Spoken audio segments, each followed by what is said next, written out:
ഈ പുഴയും കടന്നിൻ്റെ ഇന്നത്തെ എപ്പിസോഡിലേക്ക് എല്ലാവർക്കും സ്വാഗതം. വീഡിയോ ആദ്യമായി കാണുകയാണെങ്കിൽ സപ്പോർട്ട് ചെയ്ത് സബ്സ്ക്രൈബ് ചെയ്ത് ലൈക്ക് ചെയ്യാൻ മറക്കല്ലേ.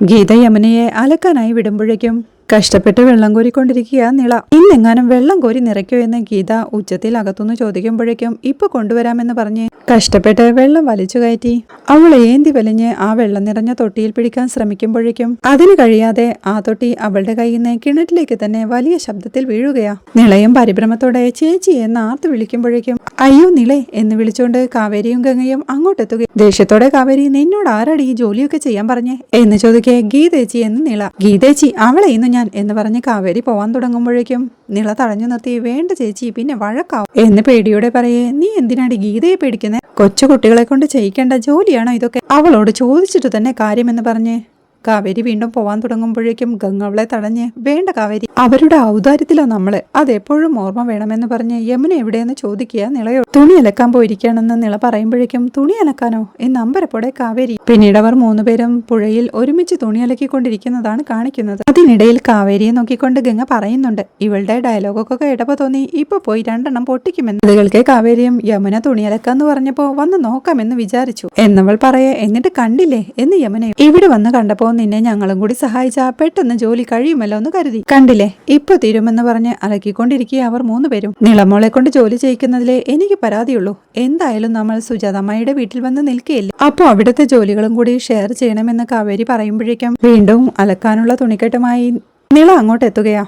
നിള ക്ഷീണത്തോടെ നിൽക്കുമ്പോഴേക്കും പരാതിപ്പെടാൻ ഒന്നുമില്ല, നിളയെ കൊണ്ട് ആരും ജോലി ചെയ്യിച്ചില്ലല്ലോ എന്ന് യമുനയും. ഇത്രയും തുണി നീ എടുത്തോണ്ട് വന്നതാണോടി എന്ന് കാവേരി ചോദിക്കേ അവളും ക്ഷീണത്തോടെ ഗീതേച്ചി പറഞ്ഞു ഇതിവിടെ കൊണ്ടുവരാൻ എന്ന് നിളയും. യമുന ചെന്ന് ആ പൊതിക്കെട്ട് അഴിച്ചു നോക്കിക്കൊണ്ട് അയൽവക്കത്തെ പൂച്ചയുടെ വരെ തുണിയുണ്ട്, കൂടാതെ വീട്ടിലെ കർട്ടനും മേശവിരിയും എല്ലാം ഉണ്ട്. ഇതൊക്കെ വൃത്തിയാക്കാൻ വെള്ളം എന്നൊരു സംഗതി ഉണ്ടെന്ന് ഗീതയ്ക്ക് ഇന്ന് മനസ്സിലായെന്ന് തോന്നുന്നു എന്ന് പറഞ്ഞ് അതിന്ന് തുണിയെടുത്ത് അലക്കാനായി പോവുകയായി യമുന. അതുകൾക്ക് ഗംഗയും സാരമില്ലടി നമ്മളൊരു വീട്ടിൽ വന്ന് നിൽക്കുമ്പോൾ ആ വീട്ടിലെ ജോലി കൂടി ചെയ്യണം എന്ന് പറയേ ഞാനൊരു ലോകതത്വം പറഞ്ഞു എന്ന് കരുതി പിശാചി ഇങ്ങനെ ചെയ്യുമെന്ന് ഞാൻ കരുതി എന്ന് കാവേരിയും ചോദിക്കുന്നുണ്ട്. ഇവിടെ ലോകതത്വം ഒന്നും പ്രയോഗിക്കില്ലേ ചേച്ചി, നന്നായി ഗംഗേച്ചി ഇങ്ങോട്ട് കല്യാണം കഴിച്ചു വിടാഞ്ഞേ എന്ന് നിളയും. അതെ നരകത്തിന്റെ കാവൽക്കാരെ പോലെ നടക്കുകയല്ലേ അമ്മായി മോളും, പെട്ടുപോയിരുന്നെങ്കിൽ എന്ത് ചെയ്തേനെ എന്ന് യമുനയും. അങ്ങനെയൊന്നുമില്ല അപ്പ നമ്മൾ ഇടപെട്ടിരിക്കും എന്ന് കാവേരി പറയുന്നത് കേൾക്ക് അമ്മ എവിടെ വേലക്കാരിയെ പോലെ വീടടിച്ചു വാരുകയും തറ തുടക്കുകയൊക്കെ ചെയ്യുക, നമ്മളെ കൊണ്ട് എന്ത് ചെയ്യാൻ പറ്റൂ ചേച്ചി എന്ന് സങ്കടത്തോടെ നിള ചോദിക്കുന്നുണ്ട്. അമ്മയോ എന്ന് അമ്പരപ്പോടെ കാവേരി ചോദിക്കേ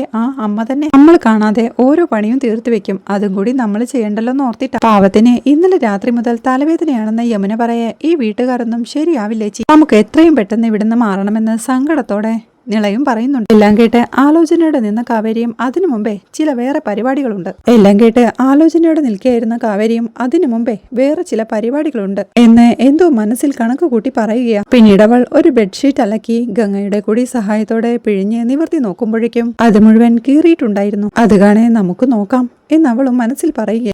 അവിടെ അടുക്കളയിൽ പച്ചക്കറി അരിഞ്ഞുകൊണ്ടിരിക്കുക ഗീത. പാചകം ചെയ്തുകൊണ്ടിരിക്കുന്ന അമ്മയോട് അയാൾ പറയുന്നുണ്ട് ഇപ്പൊ അമ്മയ്ക്ക് മനസ്സിലായില്ലേ, ചെയ്യേണ്ടത് ചെയ്യേണ്ട രീതിയിൽ ചെയ്താലേ കാര്യങ്ങളൊക്കെ വെടിപ്പാവൂ എന്ന്. കുട്ടികൾക്ക് അമ്മയും എന്നാലും നിന്നെ പോലെയൊന്നും ചെയ്യാൻ എന്നെ കൊണ്ട് പറ്റില്ല, അതിങ്ങ് തായെന്ന് പറഞ്ഞ് അവൾ അരിഞ്ഞു വെച്ച പച്ചക്കറി വാങ്ങുക. അതൊക്കെ ഞാൻ സ്വർണ്ണം അമ്മയുടെ അടുത്തുനിന്ന് പഠിച്ചത്. നമുക്ക് ശല്യമാവെന്ന് തോന്നുന്നതൊക്കെ നിലം തൊടിക്കരുത്, വലുതായാലും ചെറുതായാലും. കൊറോണ വന്ന ആൾക്കാർ മരിച്ചതേ കണ്ണി പോലും കാണാൻ പറ്റാത്ത ഒരു ചെറിയ വൈറസ് ബാധിച്ച എന്ന് പറഞ്ഞവൾ നോക്കുമ്പോഴേക്കും ഗംഗ അങ്ങോട്ട് വരികയാ. ഗംഗ വരുന്നത് കാണാതെ വിനീതെങ്ങാനും ഇത് അറിഞ്ഞാലുണ്ടല്ലോ എന്ന് സുജാത പറയുമ്പോഴേക്കും ഗംഗയെ കണ്ട ഗീതയും എന്താടി ജോലിയൊക്കെ കഴിഞ്ഞോന്ന് ഗീത ചോദിക്കുന്നുണ്ട്. കഴിഞ്ഞു ഗീതേച്ചിന്ന് ഗംഗ പറയേ പിന്നെന്തിനാ നിൽക്കുന്നത്, അന്തപുരത്തിലേക്ക് പോയിക്കോ, അമൃതത്തിന് സമയമാകുമ്പോ വന്ന് വിളിച്ചോളാമെന്ന് ഗീത പറയുന്നുണ്ടെങ്കിലും ഗംഗ അവിടെ തന്നെ നിൽപ്പ. അത് കാണേ എന്താടിന്ന് ഗീത ചോദിക്കേ ഒരു കാര്യം പറയാനുണ്ടായിരുന്നു എന്ന് ഗംഗ പറഞ്ഞു തുലക്കേ ഇവിടെ വലിയ ഫോർമാലിറ്റീസ് ഒന്നും വേണ്ട, നിന്റെ അഭിനയം കാണാനായി ആരും ഇവിടെ ഇല്ലാതാനും എന്ന് ഗീത പറയേ. ചേച്ചി എന്ത് ജോലി ഉണ്ടെങ്കിലും അത് എത്രയുണ്ടെങ്കിലും എന്നോട് പറഞ്ഞാൽ മതി, ഞാൻ ചെയ്തു തരാം, എന്റെ അനിയത്തിമാരോട് പറയണ്ട എന്നവൾ പറയുന്നത് കേൾക്കേ അമ്മേ ഇത് കേട്ടോ അമ്മേ എന്ന അമ്മയോടായി ചോദിക്കുന്നുണ്ട് ഗീത. അത് കേൾക്കെ സുജാതയും അങ്ങോട്ട് വന്ന് അതെന്താടി നിന്റെ അനിയത്തിമാർക്ക് ഇത് ചെയ്താൽ വളയൂരി പോവോ, സാധാരണ പെണ്ണുങ്ങൾ തന്നെയല്ലേ, വെണ്ണ കൊണ്ടുണ്ടാക്കിയതൊന്നും അല്ലല്ലോ എന്ന് ചോദിക്കേ അവർക്കിതൊന്നും പരിചയമില്ല അമ്മായി എന്ന് ഗംഗകൾക്ക് ഗീതയും 5-6 ഇവിടെ നാണമില്ലാതെ വന്ന് കിടപ്പുണ്ട്. ഇലയിട്ട് സദ്യ വിളമ്പി കഴിയുമ്പോ ഉണ്ണാനായിട്ട് അതിനൊരു കുറവും കാണില്ല, എന്തെങ്കിലും ഒരു ജോലി പറഞ്ഞാലോ അപ്പൊ തുടങ്ങും കരച്ചിലും സെന്റിമെന്റ്സും എന്ന് ഗീത കുറ്റപ്പെടുത്തുന്നത് കേൾക്കെ ജോലി ചെയ്തില്ലെന്ന് പറഞ്ഞില്ലല്ലോ ഗീത, അത് എന്നോട് പറഞ്ഞാൽ മതി എന്നല്ലേ പറഞ്ഞുള്ളൂ, എന്ത് ജോലിയും ആയിക്കോട്ടെ ചെയ്തോളാം, എത്ര സമയമെടുത്തിട്ടായാലും എന്ന് ഗംഗ. എന്തെങ്കിലും ജോലി ചെയ്യുന്ന സമയത്ത് വീട്ടിലുണ്ടാവണമടി, ഊരു ചുറ്റാൻ പോവരുത്, ഇല്ലെങ്കിൽ നിന്റെ അനിയത്തിമാരെ കൊണ്ട് ജോലി ചെയ്യിക്കും, നിന്റെ അമ്മമ്മയെ കൊണ്ട് ജോലി ചെയ്യിപ്പിക്കും എന്ന് ഗീത പറയുന്നത് കേൾക്കെ ഞങ്ങളുടെ അമ്മമ്മയെ കൊണ്ട് ജോലി ചെയ്യിപ്പിക്കാൻ നീ ആരടി എന്ന് ചോദിച്ചാൽ അങ്ങോട്ട് എത്തുന്ന കാവേരിയെ ഗംഗ പിടിച്ചു നിർത്തുക. കാവേരി അതിൽ നിന്നൊരു പച്ചക്കറി എടുത്ത് അവളെ അടിക്കാൻ തുടങ്ങുമ്പോഴേക്കും കാവേരിയെയും സുജാത വന്ന് ഗീതയെയും മാറ്റി നിർത്തുക. അവൾക്ക് എന്നെ അടിക്കണമെങ്കിൽ അടിക്കട്ടെ, ഇവളെന്നെ അടിക്കുന്നതൊന്ന് കാണട്ടെ അമ്മേ, നമ്മുടെ വീട്ടിലെ എച്ചില് നിന്ന് കിടക്കുന്നവള് എന്ന് ഗീത പറയുമ്പോഴേക്കും നിന്നെ ആരടി അടിക്കാൻ വന്നേ, അടിച്ച എന്റെ കൈ നാറുമെന്ന് കാവേരി. അതുകൾക്ക് സുജാതയും അത്രയ്ക്കായോടി നീ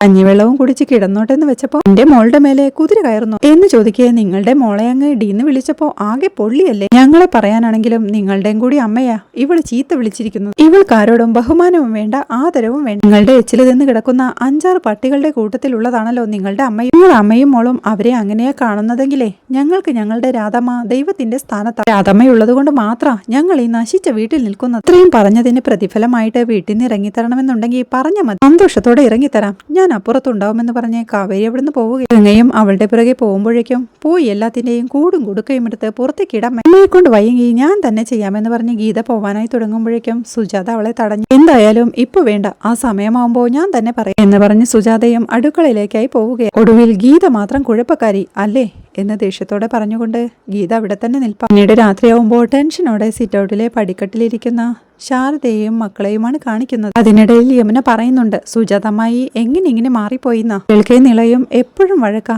ദേ കണ്ടില്ലേ നുള്ളിയതാന്ന് പറഞ്ഞ് തന്റെ കയ്യിലെ പാട് കാണിച്ചു കൊടുക്കുകയാ നിള. അത് കാണേ അമ്മയും നമ്മുടെ ആരുടെയും സമയം ശരിയില്ല മക്കളെ, എല്ലാവർക്കും സമയദോഷമാ, ആദ്യം അച്ഛൻ പോയി പിന്നെ വീടും, അങ്ങനെ ഓരോന്നായി കൈ ഇന്ന് പോയിക്കൊണ്ടിരിക്കുക എന്ന് പറയേ എല്ലാ സമയദോഷവും മാറും, എല്ലാം ശരിയാവും അമ്മേ എന്ന് കാവേരിയും പറയുന്നു. അവരുടെ സംസാരം ശ്രദ്ധിച്ച് വിനീതും അവിടെ വന്ന് നിൽപ്പുണ്ട്. ഈ സമയദോഷം മാറണമെന്നുണ്ടെങ്കിൽ നമ്മൾ ഓരോരുത്തരായി തീരണമെന്ന് അമ്മ പറഞ്ഞു. എന്താമ്മേ കൊച്ചു കുഞ്ഞിനെ അടുത്തിരുത്തിക്കൊണ്ട് പറയുന്നത് എന്ന് കാവേരിയും അമ്മയെ വഴക്ക് പറയുന്നുണ്ട്. പിന്നെ ഞാൻ എന്താടി പറയേണ്ടത് എന്നമ്മ ചോദിക്കേ, അച്ഛനുണ്ടായിരുന്നെങ്കിൽ അമ്മയ്ക്ക് ഇങ്ങനെയൊക്കെ പറയാൻ ധൈര്യം ഉണ്ടാവുമായിരുന്നോ എന്ന് യമുനയും ചോദിക്കുക. അത് കേൾക്കെ ദേഷ്യത്തോടെ ശാരദ, അച്ഛൻ ആ മനുഷ്യന്റെ കാര്യം വേണ്ടി പോവരുത്, നമ്മളെ ഈ നടുക്കടലിൽ വിട്ടിട്ട് പോവാൻ നിങ്ങളുടെ അച്ഛന് എങ്ങനെ മനസ്സ് വന്നു, നമുക്ക് വേറെ ആരുമില്ലെന്ന് അറിയാവുന്നതല്ലേ, നരകമായി ഇത് നരകം, ഇവിടെ ഒരു രാത്രി കൂടി താമസിക്കുന്നതിനേക്കാൾ ഭേദം ചാവുന്നതാ എന്ന് കരച്ചിലൂടെ അമ്മ പറയുമ്പോഴേക്കും അമ്മേ കുഞ്ഞു കേട്ടോണ്ടിരിക്കുക, ഇങ്ങനെ ഓരോന്ന് പറയരുതെന്ന് ഗംഗ വീണ്ടും ഓർമ്മിപ്പിക്കുന്നുണ്ട്. നമുക്ക് വേറെ വഴിയില്ലല്ലോ അമ്മയെന്ന് കാവേരി സങ്കടത്തോടെ ചോദിക്കേ. വഴിയില്ലെന്ന് ആരാ പറഞ്ഞേ, ഇറങ്ങി അങ്ങ് പോണമെന്ന് അമ്മയും.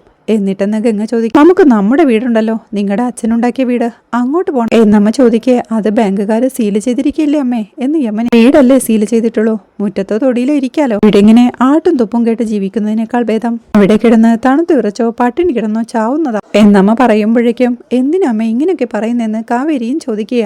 എല്ലാം കേട്ടു നിൽക്കുകയായിരുന്ന വിനീതും ഈ അമ്മ കാരണമാണ് എല്ലാം എന്ന് തനിയെ പറയുന്നുണ്ട്. അവിടെ പിന്നാമ്പുറത്തെ വരാന്തയിലിരുന്ന് മുറത്തിൽ അരിപെറുക്കിക്കൊണ്ടിരിക്കുകയായിരുന്ന സുജാതയുടെ അടുത്തേക്ക് വന്ന് രാധമ്മ ചോദിക്കുന്നുണ്ട്, മോളെ ഞാൻ സഹായിക്കണമെന്നോ. സഹായിച്ചത്രേ മതി എന്ന് സുജാതയും. അതെന്താടി ഓരോ കുത്തുവർത്തമാനം പറയുന്നേ എന്ന് അമ്മ ചോദിക്കേ. എനിക്ക് സഹായത്തിനായിട്ടെ അമ്മ 4-5 എണ്ണത്തിനെ ഇവിടെ കൊണ്ടുവന്നിട്ടിട്ടുണ്ടല്ലോ എന്ന് സുജാത ദേഷ്യത്തോടെ ചോദിക്കേ. നിനക്കിപ്പോ അത് വലിയ ഭാരമായല്ലേ എന്ന് അമ്മയും ചോദിക്കുക. സംശയം എന്താ, ഭാരമായി എന്ന് തന്നെ പറയും എന്ന് സുജാത പറയേ. ഗീതയുടെയും വിനീതിന്റെയും അച്ഛൻ മരിച്ചു കഴിഞ്ഞ് ആ പൊടിക്കുഞ്ഞുങ്ങളെ വളർത്തിയെടുക്കും, നിനക്ക് ഭാരമൊന്നും ഇല്ലായിരുന്നോ എന്ന് അമ്മയും ചോദിക്കുക. ഇല്ലെന്നാരാ പറഞ്ഞേ, അത് ഞാൻ അങ്ങ് സഹിച്ചു. ഒരു ഭാരമെടുക്കുന്നത് സ്വന്തം മക്കൾക്ക് വേണ്ടിയാണെങ്കിലേ പിന്നീട് എപ്പോഴേലും ഗുണപ്പെടും എന്ന് സുജാത പറയേ പുച്ഛത്തോടെ. എന്നിട്ട് എനിക്കത് ഗുണപ്പെട്ടോടി എന്ന് അമ്മ ചോദിക്കുന്നത് കേൾക്കെ സുജാതയ്ക്കും ഉത്തരം മുട്ടുന്നുണ്ട്. കെട്ടിയും മരിച്ചിട്ട് 2 കൊച്ചു കുഞ്ഞുങ്ങളെ ഈ കാട്ടുമുക്കിലെ മഞ്ഞിനോടും മൃഗങ്ങളോടും പടവിട്ട് വളർത്തിയതിനെ കുറിച്ച് എപ്പോഴും പ്രസംഗിക്കാറുണ്ടല്ലോ. നിനക്കും ഒരു 10-25 വർഷം മുന്നേ അത് ചെയ്തവളാടി ഞാൻ. മഞ്ഞുമഴയും മാത്രമല്ല മലമ്പനിയും മാറാരോഗങ്ങളും മലകറി വരുന്നത് എന്തോ കുഞ്ഞുങ്ങളുടെ ജീവൻ എടുത്തോണ്ട് പോവുമായിരുന്നു. നെഞ്ചു തല്ലി കരയുമെന്നല്ലാതെ വേറൊന്നും ചെയ്യാനില്ല. ഒന്നുപോയാ വേറൊന്നുണ്ടല്ലോ എന്ന് വേണമെങ്കിൽ ആശ്വസിക്കാം. ഓരോ ദിവസവും അറിയാവുന്ന മുഴുവൻ ദൈവങ്ങളെയും വിളിച്ച് പ്രാർത്ഥിച്ചിട്ടാ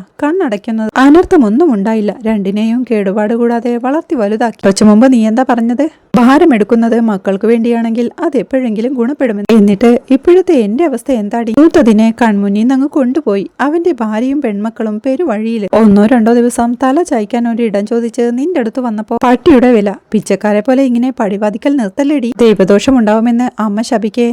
സുജാതയും കണ്ണു നിറഞ്ഞ് അമ്മ ശാരദയും മക്കളെയും കൂട്ടി വന്നോണ്ട എന്ന് പറയേ. ശാരദ നിന്നോട് എന്ത് ചെയ്തെന്നടി, ഗംഗയെ വിനീതിനെ കെട്ടിച്ചു തരില്ലെന്ന് പറഞ്ഞതോ, അവിടെ അരവിന്ദൻ ഒരു മകനുണ്ടായിരുന്നെങ്കിലോ, അവന് ഗീതയെ ഭയങ്കര ഇഷ്ടമായിരുന്നെങ്കിൽ ഗീതയ്ക്ക് അവനെ ഇഷ്ടവുമല്ല. നീ എന്തു ചെയ്യുമായിരുന്നു? അരവിന്ദന്റെ മകനാണെന്ന് പറഞ്ഞ് ഗീതയ്ക്ക് ഇഷ്ടമില്ലാതെ നീ കെട്ടിക്കുമായിരുന്നു. അതാണോടി ഒരമ്മ എന്ന് അമ്മ ചോദിക്കേ അരവിന്ദേട്ടൻ ഗൾഫുകാരനായ പിന്നെ ശാരദ വല്ലാതെ മാറിപ്പോയി. സുജാത പറയേ, ശാരദ മാത്രമല്ല ഞാനും നീയും ഒക്കെ മാറിയിട്ടുണ്ട്. ഗീതയ്ക്കൊരു കല്യാണാലോചന വന്നപ്പോ മകൻ സൂപ്പർ മാർക്കറ്റിന്റെ ഉടമസ്ഥനാണെന്ന് പറഞ്ഞ് സ്വർണ്ണലത ചോദിച്ചാ എടുത്താ പൊങ്ങാത്തത്രയും സ്വർണവും പണവും സ്ത്രീധനമായി കൊടുത്തതേ ഗൾഫുകാരന്റെ സമ്പാദ്യത്തിന് തന്നെയാ. അത് നീ മറക്കണ്ട എന്ന് പറഞ്ഞ് സുജാതയുടെ നേരെ വിരൽ ചൂണ്ടിക്കൊണ്ട് നീ നന്നായി ആലോചിച്ചു നോക്ക്, ചെയ്തതൊക്കെ ശരിയാണോന്ന് എന്ന് പറഞ്ഞ് അമ്മ അവിടുന്ന് പോവുക. സുജാതയും ടെൻഷനോടെ ഏട്ടനുമൊത്തുള്ള നിമിഷങ്ങൾ ആലോചിച്ചെടുക്കുകയാ. എനിക്കാരുമില്ല ഏട്ടാ എന്ന് സുജാത കരഞ്ഞുകൊണ്ട് അരവിന്ദനോട് പറയുന്നതും നിനക്ക് ഞാനില്ലേ പോരെ എന്ന് പറഞ്ഞ് അരവിന്ദൻ സുജാതയെ ചേർത്ത് പിടിച്ച് വീട്ടിലേക്ക് കൂട്ടിക്കൊണ്ടു പോകുന്നതും എല്ലാം ഓർത്തിരിക്കുകയാണ്.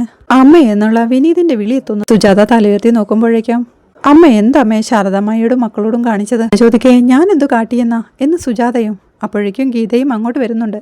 അത് ഞാൻ ഇനിയും പറയാം. അമ്മ ആ കുഞ്ഞിന്റെ കൈ മുഴുവനും നുള്ളി പറിച്ചു വെച്ചേക്കുവാ. ഒരു മനുഷ്യരാണോ അമ്മേ എന്ന് വിനീത് ചോദിക്കുമ്പോഴേ ഇത് നല്ല കൂത്താണല്ലോ, അവര് നിന്റെ അടുത്ത് വന്ന് പരാതി പറഞ്ഞു. ഗീതയും ചോദിക്കുക. അത് ഗീതേച്ചി അറിയേണ്ട കാര്യമില്ല. ഞാനും കൂടി അധ്വാനിച്ചിട്ടാ ഈ വീട് കഴിഞ്ഞു പോകുന്നത്. എനിക്ക് ഇഷ്ടമുള്ളവർ ഇവിടെ താമസിക്കും, അതിന് ഇഷ്ടമില്ലാത്തവർക്കേ വേണമെങ്കിൽ ഇറങ്ങി പോവാം. ഞാൻ ആരെയും ക്ഷണിച്ചിട്ടൊന്നുമില്ലല്ലോ എന്ന് പറഞ്ഞ് വിനീത് അവിടുന്ന് പോവുക. അത് കേൾക്കെ ഗീതയും ആ പറഞ്ഞത് അമ്മയോടും കൂടിയാ. ഇഷ്ടമില്ലാത്തവർക്ക് ഇറങ്ങി പോവാമെന്ന്. അവൻ കൂടി മലമറിച്ചിട്ടാണല്ലോ ഈ വീട് കഴിഞ്ഞു പോകുന്നത്. അമ്മ ഈ പ്രായത്തിലും തൊഴിലുറപ്പിനും മറ്റു ജോലിക്കുമൊക്കെ പോകുന്നത് പിന്നെ എന്തിനാ? കണക്കിന് അമ്മയ്ക്ക് കുറച്ച് വയ്യാതാവുമ്പോ അവൻ അമ്മയെ കാട്ടിലേക്ക് എടുത്തിടുമല്ലോ. അവനെ വേണ്ടാന്ന് പറഞ്ഞവളാണെങ്കിലും ഇത്രയും കാലം മനസ്സിൽ വെച്ച് ആരാധിച്ചവളല്ലേ അമ്മേ വീട്ടിൽ വന്ന് കുടിയിരിക്കുന്നത്. അവളെ പ്രസാദിപ്പിക്കാൻ വേണ്ടി അവൻ എന്തും ചെയ്യും.